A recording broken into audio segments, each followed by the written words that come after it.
Hi.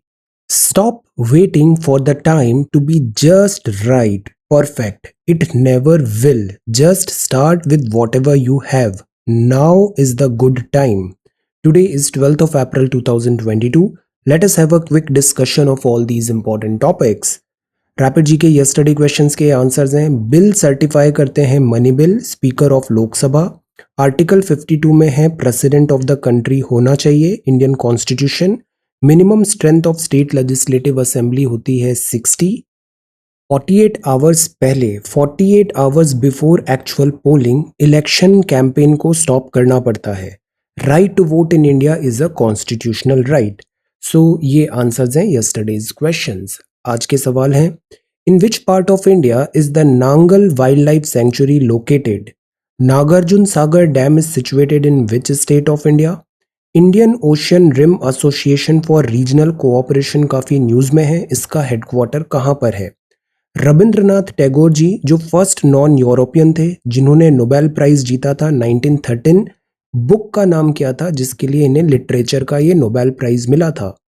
Which state in India share only one border? राज्य होते हैं वो दूसरे राज्यों के साथ भी बॉर्डर शेयर करते हैं, बट एक ऐसा स्टेट है जो शेयर करता है only one border with Indian state.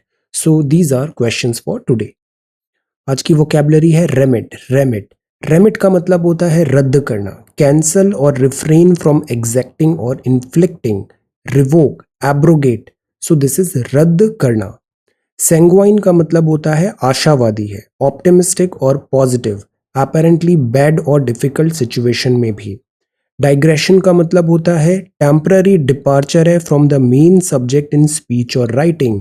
हमारा पर्पस क्या है, इतनी मेहनत क्यों कर रहे हैं? एग्जाम्स क्वालिफाई करने के लिए। आप जिस एग्जाम की तैयारी कर रहे हो तो your focus should be to study. ये डाइग्रेशन नहीं होना चाहिए स्टडी में। हैक्टर्ड का मतलब होता है टॉक टू समवन इन अ बुली करना, बुली इंटिमिडेट करना, डराना, ब्रॉबीट। रूमिनेट का मतलब होता है विचार करना, think deeply about something, contemplate और कंसिडर। सो ये वोकैबुलरी वर्ड्स हैं आज के लिए। If you come across any other important words, write down that word along with its meaning in the comment section down below. Language proficiency बहुत जरूरी है। Spoken English, written और रीडिंग, राइटिंग और speaking, इन तीनों पे साइमल्टेनियसली आपको work करना चाहिए। अभी कुछ स्टूडेंट से कल I was talking, qualified mains अभी इंटरव्यू के लिए जा रहे हैं। ये एरिया इंटरव्यू में बहुत मायने रखता है, योर पर्सनैलिटी। सो डे 1 से स्टार्ट करो कि जो लैंग्वेज प्रोफिशिएंसी है वो बेटर हो, language proficiency. So this is that. If you come across any other important word, write down that word along with its meaning in the comment section down below. सो आज 12th of April है। Similarly अभी आप prelims qualify करोगे, main exam तब निकलेगा जब आपका answer writing अच्छा होगा, नहीं तो नेक्स्ट ईयर के लिए फिर से प्रीलिम्स पढ़ना पड़ेगा आपको। So answer writing is something जो एक दिन में नहीं होता है। You have to write something every day. Specially अगर आपका स्कूल कॉलेज अभी एंड हो गया है, यू आर वर्किंग, तब तो आपको स्पेशली कुछ ना कुछ रोज लिखना चाहिए, वरना हम आउट ऑफ टच हो जाते हैं। So write down these 2 questions. Prepare a note on the scheduled and tribal area जो मेंशन है शेड्यूल 6 ऑफ कॉन्स्टिट्यूशन में। ये लक्ष्मीकांत में हमने यूनियन टेरिटोरी कल कवर कर लिया। Now this scheduled and tribal area chapter number 41, read it thoroughly.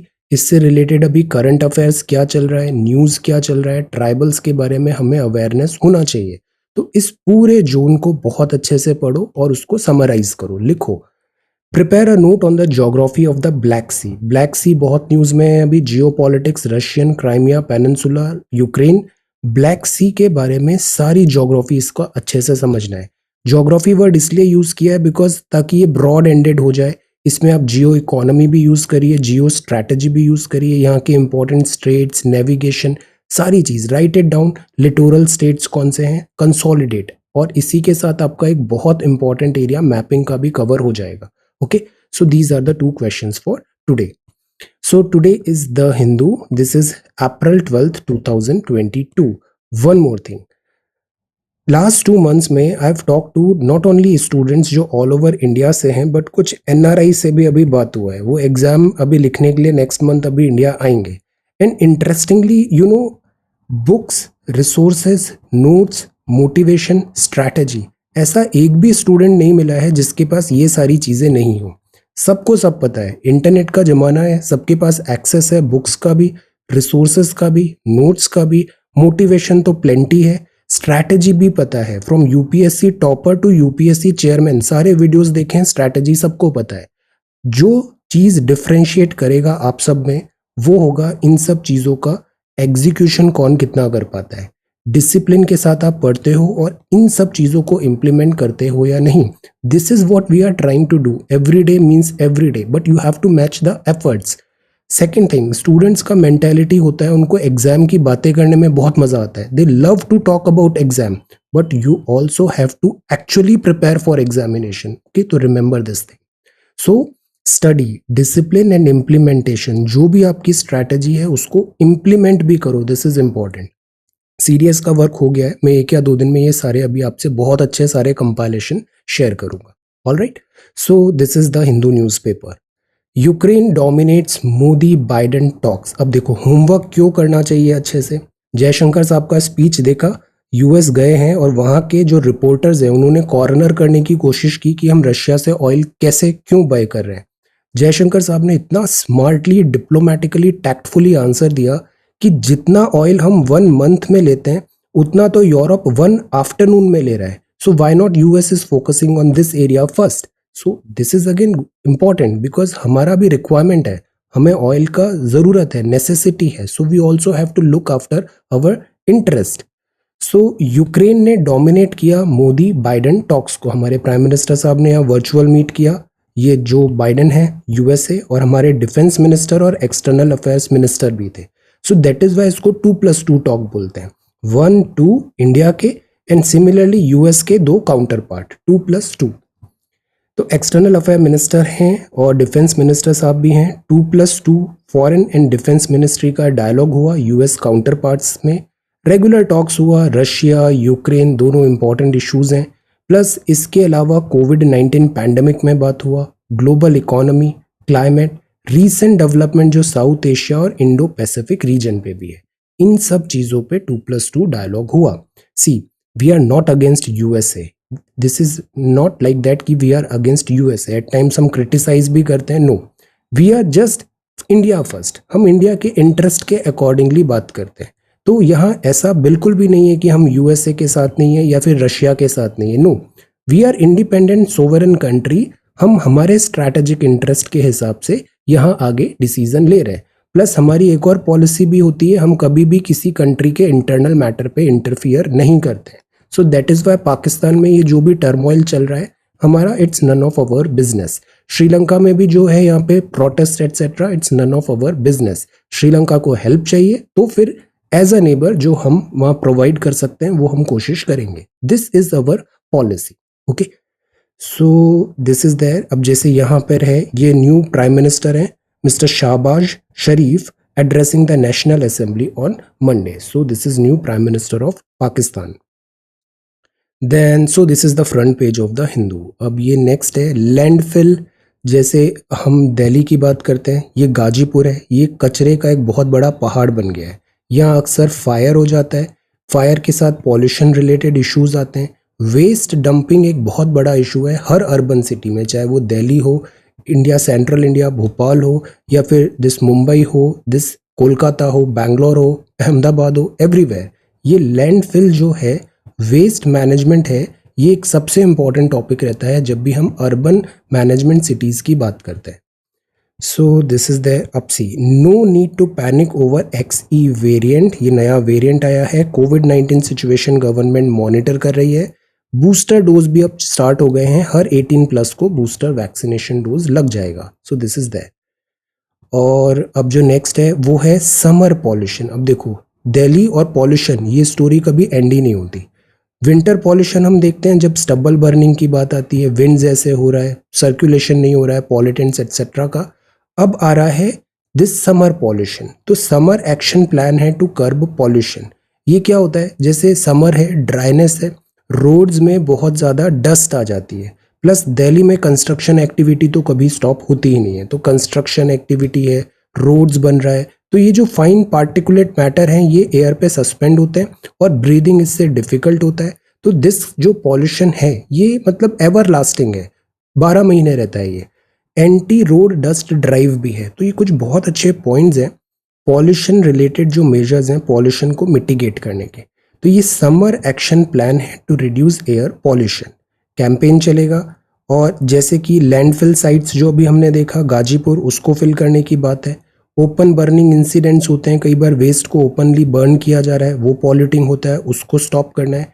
साथ ही साथ ये इंपॉर्टेंट है कि रोड डस्ट है, रोड डस्ट को कम करें, इसके लिए स्वीपिंग मशीन्स लगाई है, वाटर का स्प्रिंकल हो रहा है ताकि रोड में वो सेटल हो जाए और कंस्ट्रक्शन एक्टिविटी एटसेट्रा भी जो पार्टिकुलेट मैटर है वो एयर में नहीं आए और एयर पॉल्यूटेड नहीं हो।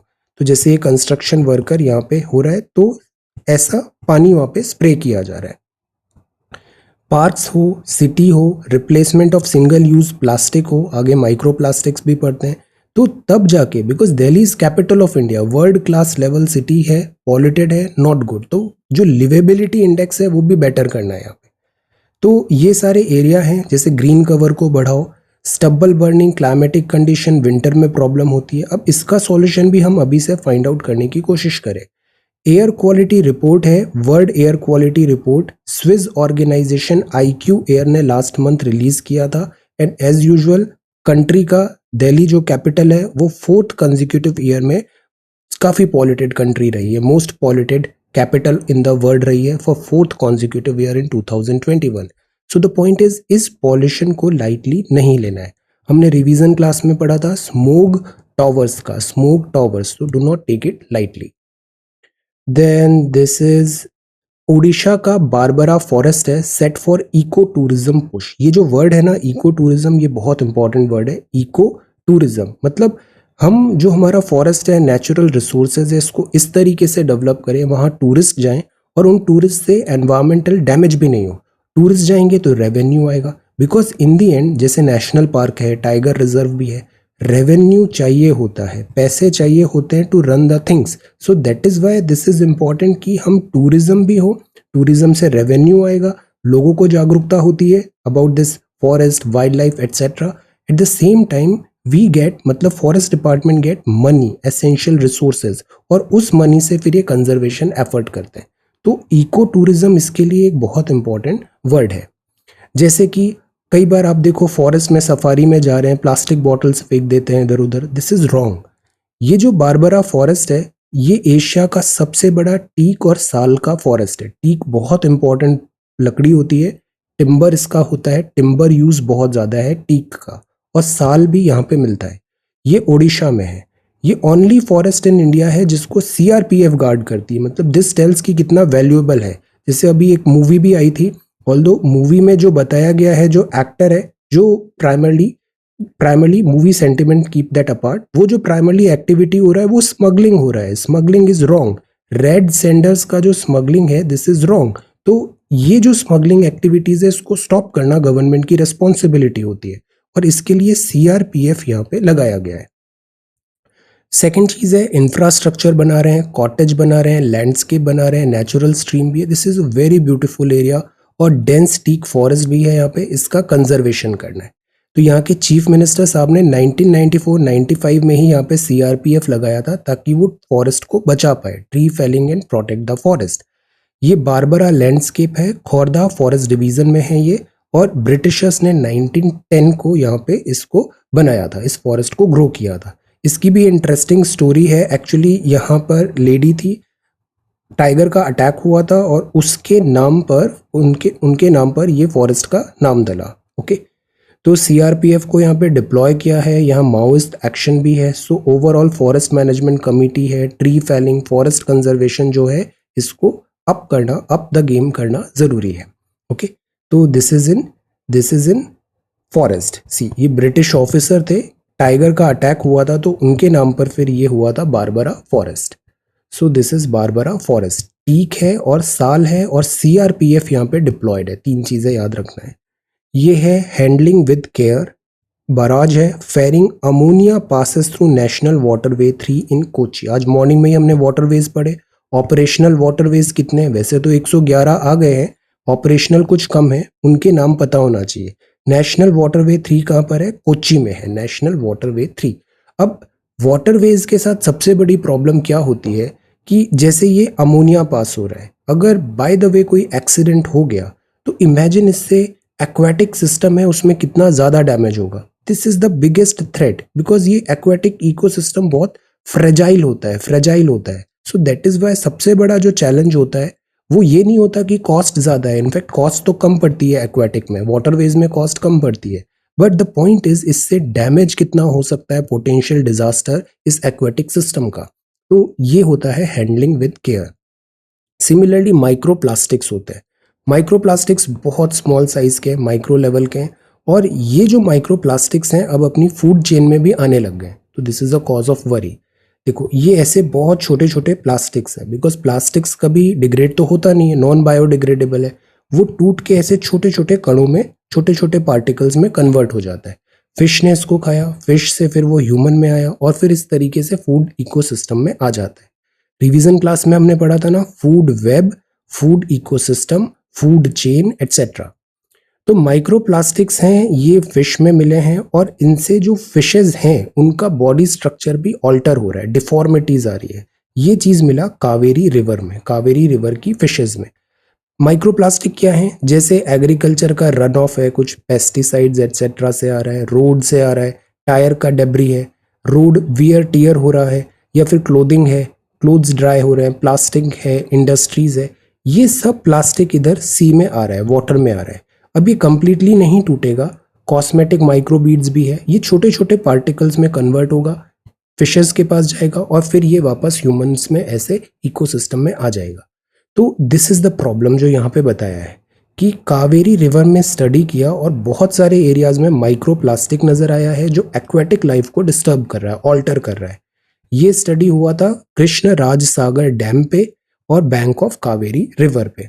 फिजिकल डिफॉर्मिटीज हो रही है यहाँ पे। वाटर सैंपल कलेक्ट किया अलग अलग लोकेशन से, और हर जगह प्राइमरली ये पाया गया है कि वाटर का जो कंडीशन है वो भी खराब हो रहा है, eight the same time aquatic life भी कॉम्प्रोमाइज हो रही है। डिजॉल्व्ड ऑक्सीजन कम है।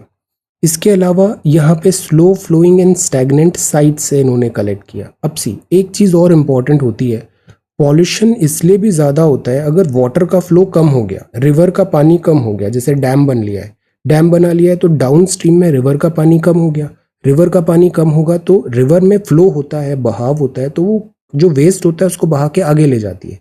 अगर स्टैग्नेंट हो गया है तो वहीं पे कंटामिनेशन स्टार्ट हो जाता है। तो यहाँ माइक्रोब्स भी मिले हैं, जैसे साइक्लॉप्स हुआ, डैफ्निया हुआ, स्पाइरोगायरा हुआ, ई कॉली हुआ। ये सब माइक्रो ऑर्गेनिजम्स का मिलना इंडिकेट करता है कि वाटर कंटामिनेट हो रहा है कावेरी का। This is a big cause of worry.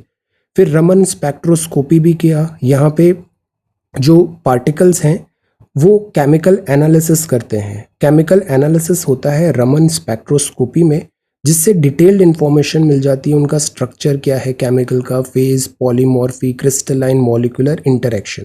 Light का इंटरेक्शन होता है केमिकल बॉन्ड से, और ये हम अंडरस्टैंडिंग करते हैं। तो रमन स्पेक्ट्रोस्कोपी ने भी इस बात को कंफर्म किया कि यहाँ फंडामेंटल चेंजेस आ रहे हैं कावेरी के वाटर में और एक्वेटिक इकोसिस्टम में। सो ये डीएनए तक इनका डैमेज हो रहा है, सेल हेल्थ डैमेज हो रही है, जो स्केलेटन है वो डैमेज हो रहा है एक्वेटिक लाइफ का। अभी ये ह्यूमंस में ट्रांसफर तो नहीं हुआ है, but there is a chance, so we should not take risk, और जो माइक्रोप्लास्टिक्स है इसको स्टॉप करना चाहिए। This is weighing the choice. Opening up the third dose for those above 18 year is a positive step. This is good. Schools open हो रहे हैं, mask mandate voluntary हो गया है, रिस्ट्रिक्शंस हट रहे हैं, एक्सी वेरिएंट आ रहा है, ज़्यादा ट्रांसमिसेबल बताया जा रहा है। तो अगर थर्ड डोज ऑफ वैक्सीनेशन रहेगा तो ये ठीक है। Then this is clinging on Pakistan politics, weighing the choice. It is time to let sleeping dogmas die. यहाँ पे बात है कि जो लैंग्वेज है वो फोर्स्ड नहीं होनी चाहिए। लैंग्वेज जो है ये काइंड ऑफ इंटीग्रेशन करना चाहिए, ऐसे डिवीजन और फिशर्स क्रिएट नहीं करें। Then in pandemic shock critical lessons for MSME. MSME क्या होता है? Micro small medium enterprises. बहुत ह्यूज नहीं है ये स्मॉल स्केल की है, स्मॉल एंड मीडियम एंटरप्राइजेस है। ये बहुत ज़्यादा हिट हुए हैं कोविड-19 पैंडेमिक और उसके बाद आई इकोनॉमिक डिफिकल्टीज में। कोविड-19 पैंडेमिक में इनकी वल्नरेबिलिटी एक्सपोज हो गई। अब सरकार ने, जैसे कल ही आपने सेल्फ रिलायंट इंडिया पे नोट तैयार किया, सेल्फ रिलायंट इंडिया का इतना अच्छा रिजल्ट इसलिए नहीं आया बिकॉज सारा फोकस था क्रिएशन पे। हम प्रोडक्शन बढ़ाएं, प्रोडक्शन इंसेंटिव्स करें etcetera. But what about the demand? आपने बहुत सारा प्रोड्यूस कर लिया बट उसका मार्केट ही नहीं है, लोग खरीदने के लिए तैयार नहीं है, देन आप क्या करोगे? सो द पॉइंट इज, जो डिमांड साइड कॉन्ट्रैक्शन हुआ है ये सबसे बड़ा कॉज ऑफ वरी है। कल आरबीआई शक्तिकांता दास साहब ने भी यही कहा, डिमांड कम हो गई है, इन्फ्लेशन बढ़ रहा है, लोग अपनी जो परचेजेज है उसको पोस्टपोन कर रहे हैं बिकॉज उनके पास फाइनेंशियल डिफिकल्टी हो रही है। So we need to create demand. MSME को हम हेल्प करके प्रोडक्शन स्ट्रीमलाइन कर देंगे, but where is the demand? Demand नहीं आएगी तो सेल नहीं होगा, सेल नहीं होगा तो सर्कुलेशन ऑफ मनी नहीं होगा, इकोनॉमी डिफिकल्टी होगी। तो ये डिमांड सप्लाई हिट हुई, एट द सेम टाइम जो सप्लाई साइड बॉटलनेक्स तो है ही, तो इन दोनों का कल्मिनेशन हुआ, एमएसएमई सेक्टर हिट हुआ है। बाकी पैंडमिक का इम्पैक्ट ऑल ओवर इंडिया देखने को मिला, चैलेंजेस आए यहाँ पे, पेमेंट टाइम पे नहीं हो रहा है, डिमांड कम हो गई है, फाइनेंशियल रिसोर्सेज नहीं है, सप्लाई चेन डिसरप्शंस हो रहा है, प्रोडक्शन कम है, स्किल्ड वर्कर्स नहीं है, बिजनेस अनसर्टेनिटी हो रही है, हेल्थ केयर इश्यूज आए। सो इन सब का टोटलिटी हुआ कि एमएसएमई सेक्टर हिट हुआ है। बट एक और चीज़ होती है, वो होती है रिजाइलियंस। ह्यूमंस में लिविंग बींग्स में सबसे इंपॉर्टेंट जो क्वालिटी होती है वो होती है resilience. You don't give up, you plan, you fight, you overcome the difficulties, resilience. तो एमएसएमई ने रिजाइलेंस भी दिखाया है यहाँ पे। जैसे उन्होंने डाइवर्सिफाई करने की कोशिश किया, टाइम चेंज हुआ तो उन्होंने प्रोडक्शन जिसकी रिक्वायरमेंट थी वो करना चालू कर दिया। For example they started producing से सैनिटाइजर का प्रोडक्शन हुआ, मास्क का हुआ, ई कॉमर्स यूज होने लग गए। सो इनोवेट किया उन्होंने। चैलेंजेस आती है तो साथ ही साथ अपॉर्चुनिटीज भी आती है, तो they focused on opportunity. So the point is, ये भी एक एंटरप्रेन्योरशिप का लेसन है, बिकॉज कोविड-19 फर्स्ट पैंडमिक तो है नहीं, ना ही ये लास्ट है, अभी और भी पैंडमिक्स आने वाले हैं, प्लस वॉर जैसी सिचुएशन है, नेचुरल कैटास्ट्रॉफी है, फ्लड्स है, ड्रॉट्स है। So the point is, challenges कभी एंड होते नहीं है, प्रॉब्लम्स कभी कम होती नहीं है। The idea is we need to become stronger. So this is that. तो कुछ एमएसएमई ने यहाँ पे फिर अच्छा भी परफॉर्म किया। अब दो इंपॉर्टेंट चीज़ें हैं यहाँ पे, क्योंकि सरकार को एक सेफ्टी नेट भी देना चाहिए अगर इन केस कोई डिफिकल्टी आ रही है, कुछ सेक्टर में जेन्युइन डिफिकल्टी आई है। तो दो अच्छे पॉइंट्स हैं यहाँ पे। जैसे पब्लिक प्रोविडेंट फंड होता है, पीपीएफ, ऐसे ही एक अनसर्टेनिटी कॉर्पस क्यों ना बनाया जाए स्मॉल बिजनेस का, कि कभी उनको डिफिकल्टी आए तो इस कॉर्पस से गवर्नमेंट उनको बेल आउट दे या फिर हेल्प प्रोवाइड करे। तो note down this keyword, this is uncertainty corpus fund. Second, small business insurance scheme भी हो। इंश्योरेंस होता है ना, अनसर्टेनिटी, अनटूवर्ड कोई चीज़ हो गया तो इंश्योरेंस भी हो। ये चीज़ यहाँ पे गवर्नमेंट करे तो एमएसएमई, जिसको बैकबोन बोला जाता है इंडियन इकोनॉमी का, वो और बेटर डिलीवर कर पाती है। तो एंटरप्रेन्योर्स के एंड से भी और गवर्नमेंट के एंड से भी, दोनों जगह यहाँ पे सिंक जरूरी होगा। India and the UK crafting a new legacy. Primarily जो यहाँ पे बात है वो है इंडिया एंड यूके का। India UK relationship has been on an upward trajectory में, दिस इज गुड। ये मिस्टर बोरिस जॉनसन है और हमारे प्राइम मिनिस्टर साहब हैं। एरिया ऑफ कॉपरेशन भी अगर यूके से अभी देखें ना, तो एक्चुअली क्या है, जो ट्रेडिशनल रिलेशंस तो हैं, बट यूके अभी इससे यूरोपियन यूनियन से एग्जिट हो गया है। इंडिया को भी नए पार्टनर्स चाहिए, तो अभी टाइम इज राइट कि यहाँ पे स्ट्रैटेजिक कोऑपरेशन हम करें। तो ये बात है। अभी ट्रैक 1.5 डायलॉग भी हुआ, ऑफिशियल डायलॉग होते हैं और अनऑफिशियल भी होते हैं, ट्रैक 2। इनके बीच में सेमी फॉर्मल होते हैं जिसको ट्रैक 1.5 बोलते हैं। तो अभी हुआ नहीं है फाइनल, बस बात चल रहा है कि पार्टनरशिप बढ़नी चाहिए, चाहे वो साइबर क्रिमिनल्स हो, डिजिटल हो, रैंसमवेयर हो। न्यू एरिया ऑफ कोऑपरेशन में हम ज़्यादा फोकस करें। फ्री ट्रेड अग्रीमेंट जैसे अभी ऑस्ट्रेलिया के साथ कुछ हमने ECTA किया, सिमिलर टाइप ऑफ थिंग हम ब्रिटेन के साथ करें। न्यूअर एरिया ऑफ कोऑपरेशन जैसे fintech, market regulation, sustainable green finance, cyber security. Note down these keywords, ये बहुत इंपॉर्टेंट है। ये कीवर्ड्स हमें लिखना है, not only UK, almost her bilateral ties में आप ये कीवर्ड्स लिख सकते हो। जैसे ऑक्सफोर्ड जेनेका बहुत अच्छा एग्जाम्पल है, सीरम इंस्टीट्यूट ऑफ इंडिया ने प्रोड्यूस किया, कोविशील्ड पार्टनरशिप है। So this is a unique moment. Geopolitical realities भी है, लंदन और New Delhi and London closer cooperation यहाँ पे करें। State of adolescent learning, ASER ने अगेन यही बताया है, dismal picture of online education. Online education से जो एक्चुअल लर्निंग होती है ना, वो नहीं होती है। इसलिए मैं आपको फर्स्ट डे से बोल रहा हूँ, too much of digital is not good. Too much of video आप बस देखते ही रह रहे हो, उसको रिवाइज नहीं कर रहे हो, उसके नोट्स नहीं है आपके पास, it's a wastage of time. So this is dismal, because एक स्टडी भी आया था, इससे रिटेंशन होता नहीं है। डे वन से मैं आपको बता रहा हूँ, बुक्स पढ़ो। अभी बुक्स अगर हम अच्छे से पढ़ते हैं तो revision during the time of exam बहुत अच्छा हो जाता है। और हार्ड कॉपी लो, फिजिकल कॉपी लो, जैसे ये हाईलाइट करके है इस तरीके से हाईलाइट करके इंपॉर्टेंट पॉइंट्स लिखो, नोट्स यहाँ साइड में लिखो, रिवीजन इजी होगा। और बहुत ज़्यादा रिसोर्सेज नहीं करने, सेलेक्टेड एंड क्वालिटी रिसोर्सेज होने चाहिए। तो फॉर्मल जैसे बच्चों में भी यही दिखा है, स्कूल्स पास हो जाते हैं बट बेसिक मैथ्स नहीं आती, बेसिक उनको इंग्लिश नहीं आती, बेसिक लैंग्वेज प्रोफिशिएंसी नहीं होती, ये सब चीज़ें हुआ है। सेकेंड चीज़ ये हुआ कि जो वेजेस हैं सोसाइटी में, हैव्स और हैव नॉट्स, वो और ज़्यादा बढ़ गया। वाई? बिकॉज स्कूल जाते हो तो वहाँ पे आपको एक एटमॉस्फेयर मिलता है पढ़ने का। घर में वो एटमॉस्फेयर नहीं है, कुछ के पास है कुछ के पास नहीं है, किन्हीं के पास मोबाइल्स गैजेट्स हैं, lot many people don't have these gadgets. So हमने वेज बना दिया रिच और से पुअर में, हैव्स एंड हैव नॉट्स में। तो ये फंडामेंटल एक बैरियर्स आ गए हैं, डिफरेंसेस क्रिएट हो गए।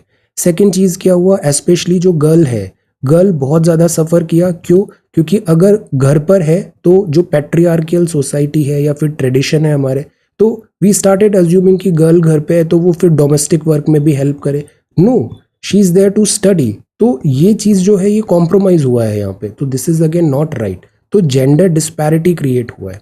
तो ये कुछ चैलेंजेस आए हैं, बट इसको ओवरकम करना ज़रूरी है। रेमेडियल क्लासेस भी होनी चाहिए। एजुकेशन जो है उसमें अफोर्डेबिलिटी, एक्सेसिबिलिटी और क्वालिटी, ये बहुत रेस्पॉन्सिबिलिटी का काम है, ये होना ज़रूरी है। बिकॉज ये जो एज ग्रुप है इसमें एम्बिशंस होती है, होप्स होते हैं, ड्रीम्स होते हैं। These dreams should be nurtured. So ये बात है हाउस होल्ड प्रैक्टिसेस में हुआ। तो प्राइमरली कोविड-19 के कारण एजुकेशन एट्सेट्रा में हिट हुआ है।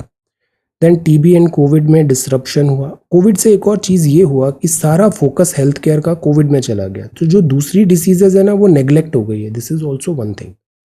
ये अमेंड हुआ है weapon of mass destruction, WMD। ये क्या होता है? देखो, वेपन ऑफ मास डिस्ट्रक्शन कुछ भी हो सकता है जिससे एक बहुत ज़्यादा नुकसान हो सकता है। एज अ वेपन उस टूल को यूज़ कर लिया हमने। प्रॉब्लम ये है, अमेंडमेंट करने की ज़रूरत ये हुई कि जब से डिजिटल वर्ल्ड आया है, इतना ज़्यादा इंफॉर्मेशन है everywhere, videos, content, detailed articles, everything. तो ये जो वेपन्स हैं या फिर जिससे वेपन्स बनाया जा सकता है, इसका जो एक्सेस है वो नहीं होना चाहिए। There should be some restrictions. In general इतना फ्रीली एक्सेस नहीं होना चाहिए। There should be some regulation, some checks and restrictions. तो ये WMD जो है और उसका डिलीवरी सिस्टम है, prohibition of unlawful activity amendment bill आया है। ये बिल पास हुआ। Delivery system prohibition of unlawful activity, manufacturing, transport, transfer of WMD, चाहे वो केमिकल हो, बायोलॉजिकल हो, न्यूक्लियर वेपन भी हो, ये जो डिलीवरी वगैरह हो रहा है, इन एक्टिविटीज को मॉनिटर करना है, प्रोहिबिट करना है सच एक्टिविटीज को। तो वो है WMD अमेंडमेंट बिल 2022। ये बिल पास हुआ है। और डिलीवरी इक्विपमेंट, टेक्नोलॉजी मिसयूज तो नहीं होगा इन सब चीज़ों का। जैसे ड्रोन्स है, ड्रोन्स का अगर देखा जाए तो पॉजिटिव यूज़ कितने सारे हैं, n नंबर है, बट ड्रोन्स को यूज़ किया गया फॉर रॉन्ग रीजंस। तो अगेन चेक करो इसका यूटिलिटी क्या है, मिस यूजेज कैसे हो रहा है, लाइक दैट। अब इसी का जो एक्ट है वो आता है UNSCR 1540। ये एक रेजोल्यूशन था, 2004 में आया था। इसने ये बताया कि जो नॉन स्टेट एक्टर्स हैं, इंटरनल सिक्योरिटी में हम पढ़ते हैं ना, नॉन स्टेट एक्टर्स हैं, उनको भी गेन मिल रहा है WMD मटेरियल का, इक्विपमेंट का, टेक्नोलॉजी का, और वो यूज कर रहे हैं इसे as a tool for this terrorism. So this needs to be checked.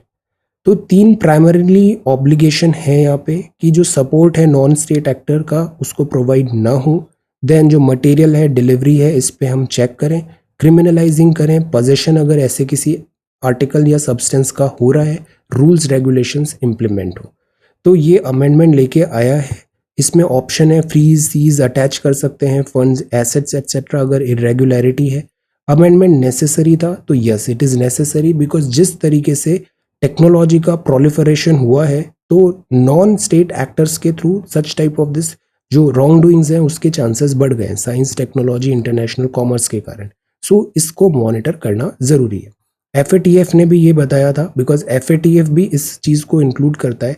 FATF primarily this money laundering etcetera में है, बट FATF जो है, जैसे पाकिस्तान को ग्रे लिस्ट में रखा था, टेररिज्म फाइनेंसिंग में भी FATF अपना एक्शन लेती है, so this is also there. तो ओवरऑल जो WMD है ये सारे प्रोविजंस अभी देखेगा, सब शिपमेंट, डिलीवरी एट्सेट्रा जो वेपन्स है, और इसको चेक करने की कोशिश करेगा। तो दिस इज WMD अमेंडमेंट। अब अगेन ये एक बिल अभी बस आया है, दिस बिल पास हुआ है लोकसभा से, लेट अस वेट, इसको हम फिर से रिविजिट करने वाले हैं। अभी हम बस फैमिलराइज हो गए हैं कि what is weapons of mass destruction. Technology के कारण ये weapons of mass destruction easily available हो रहे हैं, नॉन स्टेट एक्टर्स को भी इनको चेक करना जरूरी है। Then Kannada mandatory for UG courses, और the art and science of a good IAS interview। Interview देना भी एक आर्ट होता है। इंटरव्यू में अगर आप जा रहे हो, प्रेजेंट कर रहे हो खुद को, इट इज़ एन आर्ट। ये एक बहुत बड़ा मिथ होता है, स्टूडेंट्स को लगता है कि उनको बहुत ज़्यादा नॉलेज है, बहुत ज़्यादा एक्सीलेंट ट्रैक रिकॉर्ड है, तो वो इंटरव्यू में ऑटोमेटिकली बेटर करेंगे। No, interview is less about your knowledge, it is more about your personality. आपका वर्ड का आउटलुक क्या है, किस नज़रिए से आप चीज़ों को देखते हो, ये चीज़ सबसे ज़्यादा चेक होती है इंटरव्यू में। इंटरव्यू में ये नहीं देखा जाता है कि हाउ मच, मतलब एक बेसिक लेवल तो होना चाहिए, और वो जज हो भी गया है, आपने प्रीलिम्स क्वालिफाई कर लिया, मेंस क्वालिफाई कर लिया, तो obviously you have got something in you. The point is it is more about now personality कि आपको जो नेक्स्ट लेवल है उसके लिए आप कितना, जो नेक्स्ट जो आपको अपॉइंटमेंट देगी गवर्नमेंट, उसके लिए आप कितने सूटेबल हो, ये चीज़ वहाँ पे चेक की जाती है।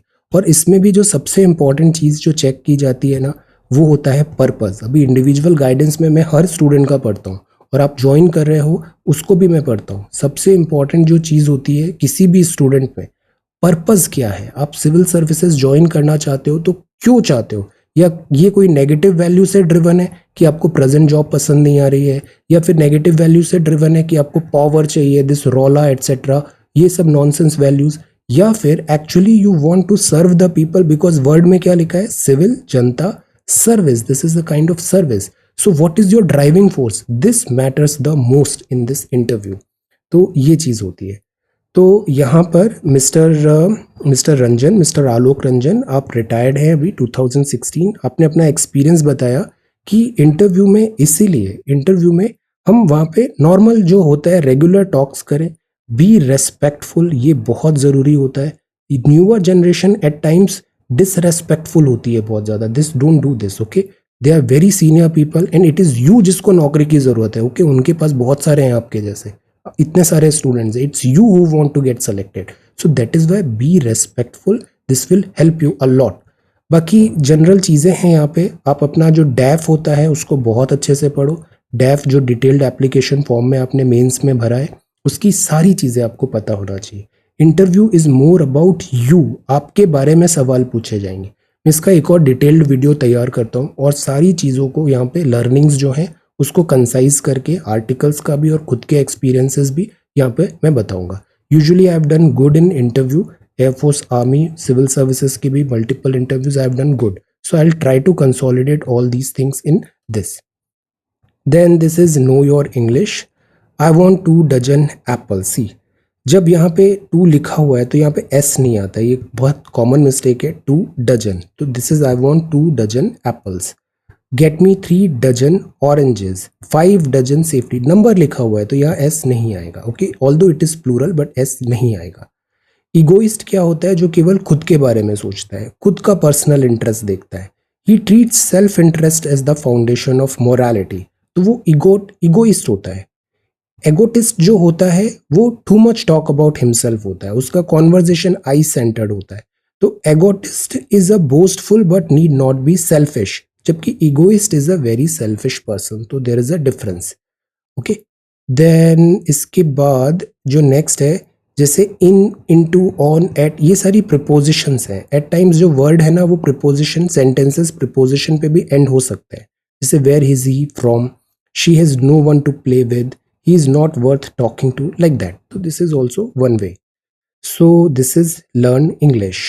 Now this is next page.